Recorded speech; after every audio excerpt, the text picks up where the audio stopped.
రైతులని కాపాడుకుందాం.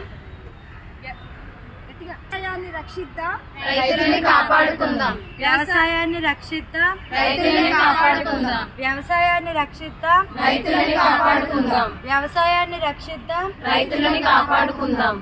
ఆధారంగా పంటలు పండించుకుందాం, ఆరోగ్యంగా జీవిద్దాం. ప్రకృతి ఆధారంగా పంటలు పండించుకుందాం, ఆరోగ్యంగా జీవించుకుందాం. ప్రకృతి ఆధారంగా పంటలు పండించుకుందాం, ఆరోగ్యంగా జీవించుకుందాం. చెప్పండి. ప్రకృతి ఆధారంగా పంటలు పండించుకుందాం, ఆరోగ్యంగా రక్షించుకుందాం. ప్రకృతి ఆధారంగా పంటలు పండించుకుందాం, ఆరోగ్యంగా జీవించుకుందాం. ప్రకృతి ఆధారంగా పంటలు పండిద్దాం, ఆరోగ్యంగా జీవించుకుందాం. ప్రకృతి ఆధారంగా పంటలు పండిద్దాం, ఆరోగ్యంగా జీవిద్దాం. ప్రకృతి ఆధారంగా పంటలు పండిద్దాం, ఆరోగ్యంగా జీవిద్దాం. ప్రకృతి ఆధారంగా పంటలు పండిద్దాం, ఆరోగ్యంగా జీవిద్దాం. ఎరువులు, రసాయన క్రిమి సంహారకాలు వద్దే వద్దు. రసాయన ఎరువులు, రసాయన క్రిమి సంహారకాలు వద్దే వద్దు. రసాయన ఎరువులు, వద్దే వద్దు. రసాయన ఎరువులు, వద్దే వద్దు. రసాయన ఎరువులు, వద్దే వద్దు. రసాయన ఎరువులు, వద్దే వద్దు. రసాయనాలతో భూగోళానికి హాని చేయవద్దు. విష రసాయనాలతో భూగోళానికి హాని చేయవద్దు.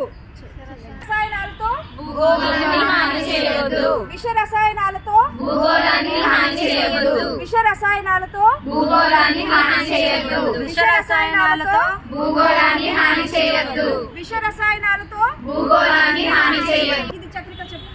మన ప్రకృతి వనరులను మనమే కాపాడుకుందాం. మన ప్రకృతి వనరులను మనమే కాపాడుకుందాం. ప్రకృతి వనరులను మనమే కాపాడుకుందాం. మన ప్రకృతి వనరులను మనమే కాపాడుకుందాం. మన ప్రకృతి వనరులను మనమే కాపాడుకుందాం.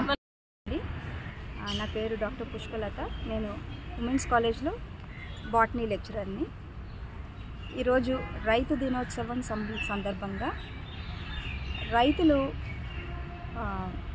రైతే ఆధారం, ఆహారం కావాలి అంటే రైతు కావాలి, కానీ మనం తినేటప్పుడు రైతుని గుర్తు చేసుకోవట్లేదు. అంటే పెరుగుతున్న అవసరాల దృష్ట్యా, మారుతున్న క్లైమేటిక్ చేంజెస్ని బట్టి ఇవన్నీ దృష్టిలో పెట్టుకుంటే ఆహారం చాలా కలుషితం అయిపోయింది. వాతావరణం కలుషితంగా మారిపోయింది. అయితే రైతుని కనుక మనము మెరుగైన వ్యవసాయం చేసే దిశగా ఉత్సాహపరచాలి, మన వంతు కృషి మనం చేయాలి అంటే ముందు మనం తీసుకోవాల్సిన జాగ్రత్తలు ఏంటంటే, మనం ఆరోగ్యంగా ఉండాలనే అందరూ కోరుకుంటారు. మనం ఆరోగ్యంగా ఉండాలి, ఆ ఆరోగ్యాన్ని తరతరాలు కాపాడుతూ ఉండాలి, నెక్స్ట్ తరానికి దాన్ని చేరవేస్తూ ఉండాలి. దీనిలో భాగంగా రైతుని మనము ప్రోత్సహించే విధంగా చేయాలంటే రైతు ముఖ్యంగా మన హెల్త్ని దృష్టిలో పెట్టుకొని పంటలు పండించాలి. అంటే ప్రకృతి హిత వ్యవసాయాన్ని రైతు చేయాలి. ఇది ఏ విధంగా చేస్తారు అని అంటే, మనకి తెలుసు రసాయన ఎరువులు, రసాయన క్రిమిసంహారాలు వాడితే అధిక నష్టం జరుగుతుంది. ఏ రకంగా జరుగుతుందంటే, అవి వాడే ఆ పదార్థాలు మిగులు పదార్థాలన్నీ కూడా వచ్చి మన ఫుడ్లో చేరుతాయి. అంతేకాదు ఇవి నీటిలో, వర్షం వచ్చినప్పుడు నీటిలో కొట్టుకుపోయి నదీ జలాల్లో కలవడం, సముద్రాల్లో కలవడం వల్ల నదీ జీవ సంపద అంతా నాశనం అయిపోతుంది. సముద్రంలో ఉండే జీవులు కూడా చనిపోవడం అనేది జరుగుతుంది. ఇదంతా కూడా సైక్లిక్ ప్రాసెస్. ఒక జీవి మరొక జీవి మీద ఆధారపడి ఉంటుంది. అదే రకంగా మనం కూడా మొక్కల మీద, ఇతర జంతువుల మీద ఆధారపడి ఉన్నాం. ఈ రసాయన ఎరువులు కలుగు చేసే కాలుష్యాన్ని దృష్టిలో పెట్టుకొని రైతు పర్యావరణ హిత వ్యవసాయాన్ని చేసినట్లయితే సేంద్రీయ వ్యవసాయం అని అంటాం. సేంద్రీయ వ్యవసాయాన్ని ఏ విధంగా చేస్తారు? పశువుల పెంట, వర్మీ కంపోస్ట్, కోకోపీట్ లాంటి న్యాచురల్ ప్రోడక్ట్స్ని ఉపయోగించి, న్యాచురల్ ఎరువులు, ప్రకృతి సిద్ధ ఎరువుల్ని ఉపయోగించి పంటలు పండించినట్లయితే మనకి ఆరోగ్యపరంగా, అలాగే సస్టైనబుల్ ఎన్విరాన్మెంట్ అని అంటాం. అంటే ఉన్న ఎన్విరాన్మెంట్ని కాపాడుకుంటూ, పర్యావరణాన్ని కాపాడుకుంటూ ముందు తరాలకి పర్యావరణాన్ని చేరవేసే ఆరోగ్యకరమైన వాతావరణాన్ని అందించే బాధ్యత మన మీద ఉంది. కాబట్టి ఈ సేంద్రీయ వ్యవసాయాన్ని ప్రోత్సహిస్తూ రైతుల్ని ఎంకరేజ్ చేద్దాం. 14వ తేదీన మనం ప్రపంచ రైతుల దినోత్సవం జరుపుకోవడం జరిగింది. సో ముఖ్యంగా దేనికంటే ఈ మధ్యకాలంలోని సేంద్రియ ఎరువులు కాకుండా రసాయన ఎరువులు ఎక్కువగా వేయడం వల్ల పంటకి నష్టం, అది తినే మన మనుషులకు కూడా చాలా నష్టం కలుగుతుంది. సో ఇలా రసాయన ఎరువులు కాకుండా సేంద్రియ పద్ధతిలో వ్యవసాయం చేయడం వల్ల రైతుకి ఎటువంటి హాని ఉండదు, తినే ప్రజలకు కూడా ఎటువంటి హాని కలగదని, గాలికి, నీటికి, నేలకి కూడా ఎటువంటి నష్టం రాకుండా అన్నీ ఆరోగ్యంగా ఉండడమే జరగాలి. సో ప్రతి జీవి ఆరోగ్యంగా జీవించడానికి సేంద్రియ పద్ధతిలో ప్రకృతి ఆధారంగా పంటలు పండించాలి. ఈరోజు అనగా మే 14న మనం ప్రపంచవ్యాప్తంగా రైతుల దినోత్సవాన్ని మనం జరుపుకుంటున్నాము. అసలు రైతుల దినోత్సవం దేనికి జరుపుకోవాలి అనే విషయానికి వస్తే, మనం ముందుగా పురాతన కాలంలో ఏంటంటే కేవలం మనం కొన్ని విత్తనాలను సేకరించి ఆ విత్తనాల ఆధారంగా మనం పంటలు పండించి అవే మనం తిని మరలా సంవత్సరానికి అవే దాచుకొని అవి మనం విత్తనాలుగా యూజ్ చేసి మరలా పంటలు పండించేవాళ్ళం. కానీ వస్తున్న తరాలు ఏంటంటే జనాభా బాగా పెరిగిపోతుంది. అలా పెరిగిపోవడం కారణంగా మనకి ఏదైనా సరే తక్కువ సమయాల్లోనే ఎక్కువ రాబడి రావాలనే ఆలోచన మనుషుల్లో బాగా పెరిగిపోయింది. అలా పెరిగిపోవటం వలన రసాయనాల ఉపయోగం ఎక్కువైపోతుంది. అలా ఎప్పుడైతే మనం రసాయనాలను ఉపయోగిస్తున్నామో దాని వలన మనుషుల్లో ఎన్నో రకరకాల వ్యాధులు, రకరకాల చెప్పలేని జెనెటిక్ వేరియేషన్స్ అనేవి ఎక్కువైపోతున్నాయి. దీనివల్ల అనేక రోగాలు మనల్ని చుట్టుముడుతున్నాయి.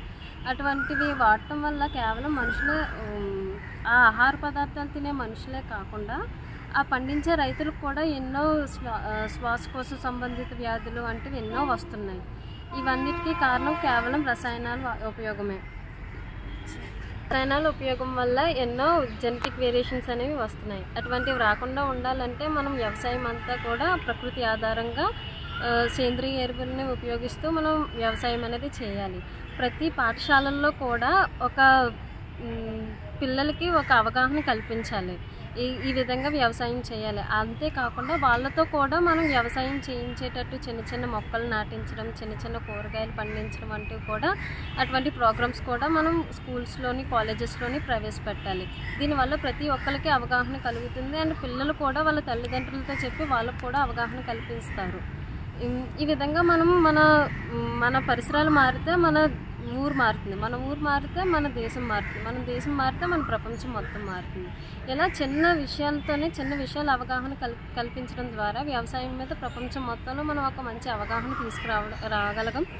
అంతేకాకుండా సేంద్రియ ఎరువుల్ని ఉపయోగిస్తూ ఒక మంచి నేచర్ని క్రియేట్ చేయగలం.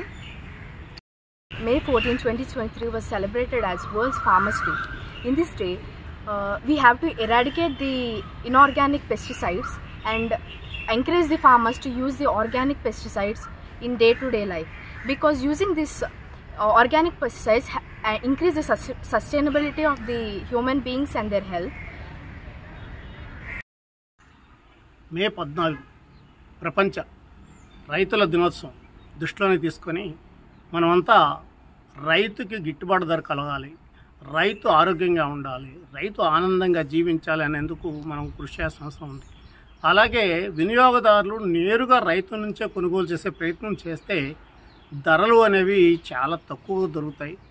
అంతేకాకుండా ప్రకృతి ఆధారిత పంటలు పండించే రైతులతో నేరుగా ప్రతి ఒక్కరూ కాంటాక్ట్ పెట్టుకొని రైతు దగ్గర నుంచే పంటలు కొనుగోలు చేసే కార్యక్రమం చేసి మధ్య దళారీ వ్యవస్థ అన్నది లేకుండా చూసుకోవాల్సిన అవసరం ఉంది. అంతేకాకుండా ప్రకృతి ఆధారిత పంటలు పండించడానికి ఏదో చాలా ఎక్కువ ఖర్చు అయిపోతుంది అని అంటున్నారు. అది మాత్రం వాస్తవం కాదు. ఎందుకంటే రసాయన ఎరువులు, రసాయన క్రిమిసంహారకాలు, రసాయన కలుపుతీత మందులు కొనాల్సిన అవసరం ఉండదు. ఈ నేపథ్యంలో వాటి ఖర్చులన్నీ తగ్గుతాయి. కొద్దిమంది లేబర్ని పెట్టుకొని మనం చేసుకోగలిగితే సరిపోతుంది. అంతేకాకుండా చాలామంది ఈరోజు అడవి వ్యవసాయం చేసే దానికి వచ్చారు. అడవి వ్యవసాయంలో చాలామంది ఈరోజు మన దేశంలో వ్యవసాయం చేస్తున్నారు కాబట్టి అడవి వ్యవసాయానికి కూడా మనం ప్రాధాన్యత ఇవ్వాల్సి ఉంది. ఏదైతే పెర్మాకల్చర్ అనే పేరుతో చేస్తున్నారో అక్కడ కూడా లాభాలు బాగానే ఉన్నాయి. అంతేకాకుండా పంట రుచి కూడా చాలా బాగుంది. మనం ఏదైతే పంటలు పండిస్తున్నామో ప్రతి విద్యార్థికి, ప్రతి ఉపాధ్యాయుడికి, ప్రతి వ్యక్తికి ఆ వ్యవసాయం దాని కష్టము నష్టము తెలియజేయాలి. అలాగే తినే తిండి నేల మీద పడేయకుండా మనం అంతా కాపాడుకోవాల్సిన అవసరం ఉంది. వ్యవసాయ భూముల్ని పరిరక్షించుకోవాల్సిన అవసరం మన మీద ఉంది. Thank you all.